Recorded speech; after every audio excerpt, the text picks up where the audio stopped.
안녕하십니까. 매일 아침 조간신문의 주요 기사를 딱딱 풀어서 해석해드리는 조간딱풀 11월 29일 수요일에 인사드립니다. 결과가 너무 빈약합니다. 허탈하기도 하고 또 화가 나기도 합니다. 왜 이런 결과가 나왔는지 전혀 정부 당국자들은 예측을 하지 못했을까, 아니면은 예상을 충분히 했으면서도 그냥 국민을 상대로 희망 공문을 했을까. 그래서 누군가는 책임질 사람이 있으면은 책임도 져야 된다, 이런 생각까지 하게 됩니다. 바로 세계 박람회 엑스포 유치 실패 이야기입니다. 부산이 충분히 역전을 할 가능성이 있다, 그런 이야기들을 많이 했죠. 그 1차에서 한 75표였고 2차에 가서 95표 얻으면은 유치에 성공한다, 이런 이야기들이 정부 주변에서 나왔지만 결과는 참담했습니다. 29표 받았죠. 이 사우디아라비아가 119표 받아서 단번에 성부가 나버렸습니다. 졌지만 잘 싸웠다, 이런 말들을 하기도 민망한 수준이죠. 이 희망 고문을 한 데 대해서 좀 책임도 물어야 된다, 이런 이야기도 나오는데, 어느 선에선가는 파악을 했을 텐데 이 현실을 그대로 국민에게 알리지 않았고 또 과장된 전망치를 계속 내놓았다, 이런 비판에서 자유로울 수가 없을 것 같습니다. 오늘 아침 조간신문에서는 이 기사, 실패한 기사를 실지 못했습니다. 오늘 거의 새벽에 발표가 됐기 때문에, 마감 시간 때문에 무산 소식은 게재를 하지 못했죠. 자, 그런데 결정이 되기 전에 이 판을 짜놨기 때문에 결정 여부는 밝히지 않았지만은 여러 가지 소식들을 지면에서 싣고 있습니다. 자, 가령 조선일보를 조선일보 사면 기사를 보여드리겠습니다. 이 투표날 오전까지 최선을 다했다. 182개 회원국을 다 만났다. 또 사이드에는 윤 엑스포 유치 위해 150회 정상회담 열었다. 순방 때마다 부산 세일즈 앞장섰다. 그 아래 기사는 파리, 고성, 옛날 성 통째로 빌려서 엑스포 유치전했다. 태평양 도서국도 수차례 방문했다. 대기업부터 중소기업까지 힘 합친 재계, 아프리카, 카리브해, 중남미 등 캐스팅 보트 국가들 전담 마크, 또 한 발 늦게 유치전 뛰어들었지만 민관 힘 합쳐 적극적 홍보 나서, 자, 이런 기사들이 있습니다. 그동안 어떻게 노력을 해왔는지. 그렇지만 결과는 참담했고, 또 어제 어떤 홍보 영상 같은 것이 너무 좀 질이 좀 떨어진다, 이런 지적까지 있습니다. 그리고 이 지구를 무슨 몇백 바퀴를 돌았다, 이렇게 또 홍보를 했는데 그 많은 비용들, 그 엄청난 비용이 아마 들어갔을 겁니다. 그 비용들을 쏟아놓고 물론 그 과정에서 우리가 가지고 얻은 노하우 같은 것도 있겠죠. 그렇지만은 그렇게 그걸로 대리만족을 하기에는 결과가 너무 참담했다, 그 말씀을 좀 드리고 싶습니다. 29표 119대 29였습니다. 자, 정치면 기사로 가겠습니다. 정치면 기사, 조선일보 8면 기사입니다. 설치는 암컷 발언을 했던 최강욱이 그 발언을 하기 전날, 그 전날에도 비슷한 발언을 했는데, 설치는 암컷 발언은 민형배 북콘서트에서 했죠. 그 앞에 발언은 조국 또 출판 기념회에 가서 했습니다. 조국은 그 발언을 듣고 낄낄거렸다고 합니다. 제목은 이겁니다. 최강욱, 침팬지 암컷은 1등 못해. 그러니까 조국은 하하 웃었다는 거죠. 18일 조국 북 콘서트에서도 비하 발언이 나왔는데, 18일 진행된 조국의 책 전주 북 콘서트. 자, 이 조국의 책을 북 콘서트를 하는데 전주 MBC에서 이것을 전주 MBC 유튜브에서 생방송으로 중계를 했다고 합니다. 근데 거기에서 나온 발언이 최강욱의 막말이 있었는데, 지금 이제 기자들이 발견을 하고 기사를 쓰는 거죠. 조국은 이렇게 이야기합니다. 그 자리에서 유시민 작가가 윤석열 개인 또는 윤석열 정부를 보고 침팬지 집단이라고 하는데 적절하다고 본다. 침팬지는 자기들끼리 싸우고 자기들이 내세운 사람을 업무를 꾸며 몰아내는데, 최근 윤핵관 그룹이 쫓겨나고 있지 않는가. 조국이 그렇게 이야기합니다. 그러니까 최강욱이 그 말을 받아서 희한하죠. 윤핵관들 보면 유인원 비스무리하게 생긴 사람들이 나오잖아요. 유인원, 침팬지 같은. 참 신기해. 이렇게 이야기합니다. 그리고 유시민 선배가 그거 하나 놓친 것 같아. 적어도 침팬지 사회에서 암컷이 1등으로 올라가는 경우는 없다. 침팬지 사회, 그러니까 윤석열 정부를 침팬지 사회로 이렇게 유인원 사회로 이렇게 묘사를 하고, 그런데 그 유인원 침팬지 사회에서도 암컷이 1등으로 올라가는 적은 없다. 이 조국은 이 발언에 소리내서 웃었고 관객석에서도 웃음과 박수가 터져 나왔다. 자, 최강욱 박수를 받으니까 이렇게 이야기합니다. 천천히 생각해 보십시오. 무슨 말인지. 이 모습들이 전주 MBC 유튜브 채널을 통해 중계가 되고, 김건희 여사를 겨냥한 말이죠. 그러니까 19일 그 다음날 민형배 그 북콘서트에 가서 동물농장에서도 암컷들이 나와서 설치고 이러는 건 잘 없다. 이 같은 맥락입니다.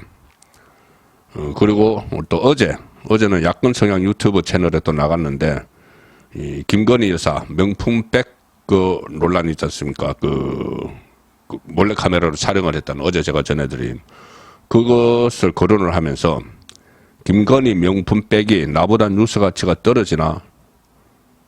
자신의 발언은 언론에서 대대적으로 보도를 하는데 김건희 여사 관련 보도는 많이 나오지 않았다. 이 의미겠죠.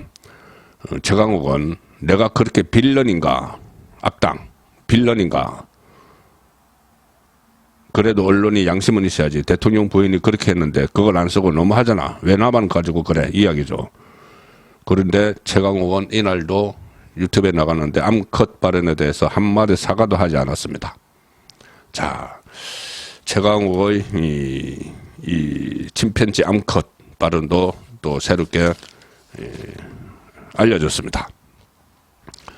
어제 제가 말씀드린 그 재미 목사 김건희 여사 몰카 촬영 그 이야기가 지금 그 조금 전에 최강욱도 이야기했지만은 일단 뭐 명품을 받은 자체에 대해서는 지금 용산에서 아직은 설명이 없습니다. 그 설명도 뭐 있어야 되는 것은 분명합니다. 그 설명은 있어야 되는데 그것과 별개로 그 과정에서 몰카로 대통령 배우자를 촬영을 하고 그걸 이 좌파 유튜버에 넘겨서 좌파 유튜버가 사실상 시킨 겁니다. 시켜서 이게 또 전파를 타는 전파가 아니죠. 뭐 유튜브 매체를 타는 그런 일이 있었는데 그때 사용된 장비 그리고 김건희 여사에게 줄 선물 장비는 이제 이 시계에 장착된 소형 카메라죠. 그 선물 같은 것을 모두 좌파 유튜브 쪽에서 준비를 했다고 합니다. 자, JTBC 단독 보도입니다. 명품도 카메라도 서울의 소리 측에서 준비했다. 선물 준 최 목사 밝혀. 이 김건희 여사가 실제 명품 가방을 받았는지 이것도 분명히 밝혀야 할 문제다. JTBC의 기사 내용입니다. 그런데 이와는 별개로 취재 과정에 문제가 있었다는 논란도 일고 있는데 서울의 소리 유튜버 좌파 채널이죠. 서울의 소리가 또 함정 취재했다는 건데 저희가 취재해보니 그러니까 JTBC가 취재해보니 김건희 여사에게 줄 명품 가방을 최 목사에게 사주고 촬영할 카메라 달린 손목시계도 준비해줬다. 이 모두 서울의 소리 쪽이 해줬다. 또 함정 취재 이렇게 표현을 하는 것은 서울의 소리가 지난 대선 때 김건희 여사 7시간 녹음 그 낚시 미끼를 가지고 낚시를 해서 함정에 빠뜨려서 7시간 동안 녹음한 걸 서울의 소리 쪽에서 했었죠. 그리고 그걸 MBC에 건네줘서 MBC가 또 보도를 했는데 여기도 그때 그 보도를 한 기자가 장인수 기자가 여기도 지금 등장을 해서 주도적인 역할을 합니다. 그 MBC에서는 어제 사직 처리를 발표했는데 소급해서 며칠 전에 사직한 걸로 그렇게 발표를 했습니다. 이것과 MBC 기자가 직접 연결됐다는 것을 무관한 것처럼 보이게 하려고 전직 MBC 기자 이렇게 나오게 하려고 그런 또 꼼수를 MBC가 쓴 거죠. 자, 어쨌든 이 서울의 소리 쪽이 이게 모든 것을 준비를 해줬는데 재미교포로서 북한을 여러 차례 방문했던 최재형 목사가 지난 대선 때 대북 정책과 관련한 조언을 하겠다 해서 김건희 여사와 접촉을 했고 메신저를 통해 연락을 하다가 면담까지 하게 됐다. 두 번 만났다는 거죠. 그런데 취재지 그 면담 때 선물을 주면서 이 영상을 찍었는데 그게 다 계획한 거다. 이렇게 최재형 목사가 JTBC 쪽에 이야기를 했습니다.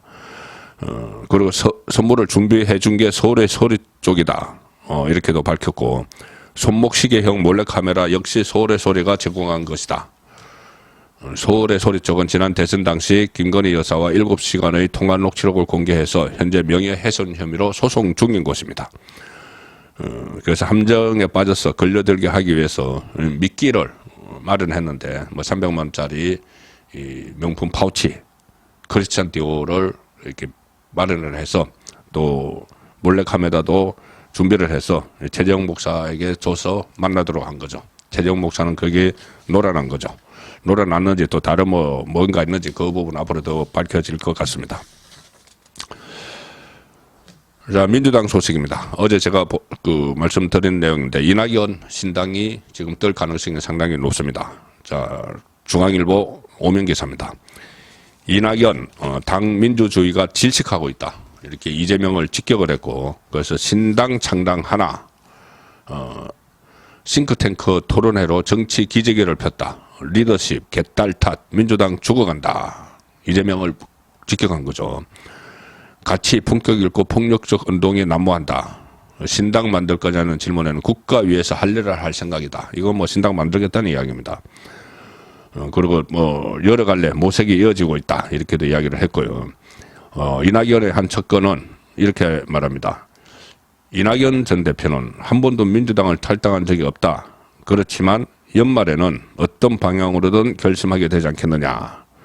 그래서 이제 이낙연이 비명계 등과 힘을 합쳐서 이낙연 신당을 창당할 수 있다는 관측도 나온다. 현재 친 이낙연계 민주당 안에 한 30명 현역 국회의원이 있죠. 총선 때 뭐 현역 국회의원들이 다시 국회의원이 될지는 모르지만 어쨌든 그만한 세력이 따로 떨어져 나가서 이재명 쪽에서 떨어져 나가서 신당을 차리면은 좌파 진영이 좀 분열이 돼서 그 우파 쪽에 좀 유리하게 되는 그런 상황은 상상을 해볼 수가 있습니다. 자, 마지막 소개해드릴 기사는 동아일보 일면 톱 기사와 오면 정치면 기사입니다. 일면 톱은 여당 영남 의원 10명 이상 컷오프 대상이다. 그리고 정치면은 여당 현역 교체율 40% 넘을 듯 영남 수도권 물갈이 태풍 예고. 자, 제목은 이렇게 나왔지만은 현역 교체율 40% 넘는다 하니까는 엄청나게 많은 것처럼 일단 느껴지죠. 그렇지만은 이 21대 총선, 그러니까 지난 2020년 총선과 비슷한 수준입니다. 21대 총선에서도 43%가 물갈이가 됐는데 아무래도 이 영남 쪽에 현역 국회의원들이 많기 때문에 영남에서 많이 물갈이가 될 수밖에 없죠. 21대 총선에서 미래통합당, 국민의힘 전신이죠. 영남 지역 현역 교체 비율은 53.3%였습니다. 절반 이상이 교체가 됐죠. 그때 45명 중에서 24명이 교체가 됐는데 현재는 영남 쪽에 지역구 의원이 56명입니다. 56명. 그때는 45명이었는데 그때 이 56명, 45, 왜 이렇게 지금 늘어나냐 하면은 그때는 부산 지역을 비롯해서 일부에서 영남 PK 지역 일부에서 민주당이 많이 잠식에 들어갔었죠. 2020년에 좀 어느 정도 회복이 돼서 지금은 영남권 의원이 56명, 그때는 45명 그랬습니다. 그 45명 중에서 24명이 그때 바뀌어서 53.3% 영남 지역 교체율을 기록을 했죠. 자, 그래서 지금도 아마 한 그 정도는 교체가 될 것이다. 이렇게 지금 예상이 되고 있습니다. 당무감사위원회가 내년 총선에서 컷오프를 권고한 하위 46곳이 있었죠. 이게 22.5%인데 그 가운데 현역 의원은 영남거리, 원외 당협위원장은 서울 지역 비중이 높다. 이것도 어떻게 보면 당연합니다. 전체 국회의원 중에서 영남권 비중이 상당히 높으니까 현역 비중이 탈락할 사람도 현역 영남권에 많이 몰려 있고 서울은 지금 9명밖에 없습니다. 49개 지역구 중에서 국민의힘 소속 의원이 9명밖에 없으니까 거기서는 탈락할 당협위원장이 원외가 많은 거죠. 국회의원이 아닌 사람들. 그리고 이와 별도로 정당 지지율보다 개인 지지율이 크게 낮아서 당무위원회가 공천관리위원회에 문제 리스트로 권고한 현역위원 10여 명 중에서도 영남 근인 대구 경북과 부산 울산 경남 위원이 가장 많다. 이것도 당연한 이야기입니다. 컷오프 권고나 문제 리스트에 포함돼 교체 대상으로 지목된 영남권 의원이 10명 이상이다. 전날 당무감사위원회가 발표한 지역구 204곳 중 하위 46명에는 현역 의원 중에선 영남 지역이 가장 많이 포함됐다. 컷오프 대상 현역 의원은 10명 이상이다. 당내에서는 영남을 중심으로 현역 교체율이 40%를 넘을 것이라고 나온다. 그런 예측이 나온다. 자, 그리고 또 인요한 혁신위원장이 결국은 낙동강 세력 뒷전에 있어야 된다. 뭐 이런 말과 맞물려서 이번 총선에서도 국민의힘의 경우에 이번 총선 공천에서도 영남권의 대거 물갈이 이것이 또 현실화되는 상황으로 가고 있습니다. 조간 딱풀이었습니다.